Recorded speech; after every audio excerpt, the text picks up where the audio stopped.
නිසුපිටයි ළමයි මම ආවා සෝං ලිප් එක ගැන සෝංලික් වෙබ්සයිට් එක කොහොමද එකකවුන්් එකක් ක්‍රියේට් කරගන්න සයින් අප් වෙන්න කියලා. ඉතින් මේක තමා සෝංලි වෙබ්සයිට් එක මම ඒ පාර කියලා දුන්නා පළවෙනි වීඩියෝගේ විස්තරයක් හැටියෙන් ලබා දුන්නා.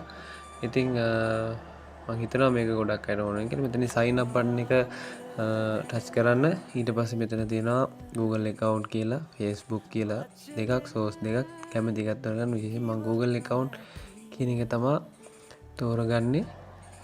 Google account කියන එක Gmail එක හරහා log වෙන එක ලේසි. email එක password එක දීලා හදාගන්න එක account එක create කරගන්න එක. email එක select කරගෙන ඔයගොල්ලෝගේ තියෙන ඔයගොල්ලෝගේ personal තියෙන email එක set කරගන්න. ඊට පස්සේ ඉතින් continue දෙන්න. ඊට පස්සේ ඉදිරියට යන්න අපි continue දුන්නාට පස්සේ ඔයගොල්ලන්ට බලා ගන්න පුළුවන් පොඩි තප්පර ගානක් ගියාට පස්සේ account එක create වෙනවා. ලේසි. මම පළවෙනි වීඩියෝ එකේ දාපු විදිහට තමයි මෙතන තියෙන්නේ.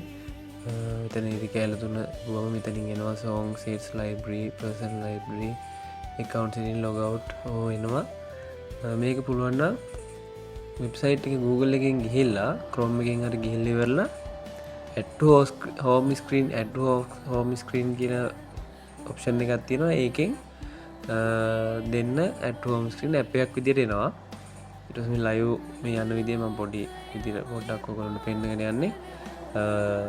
add to home screen දුන්නම ඒක එනවා app එක වගේ home screen එකට. ඒක ලේසි වැඩේ කරන්න.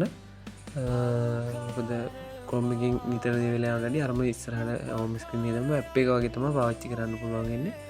ඉතින් try කරලා බලන්න account එක create කරගන්න. දෙසුපීටයි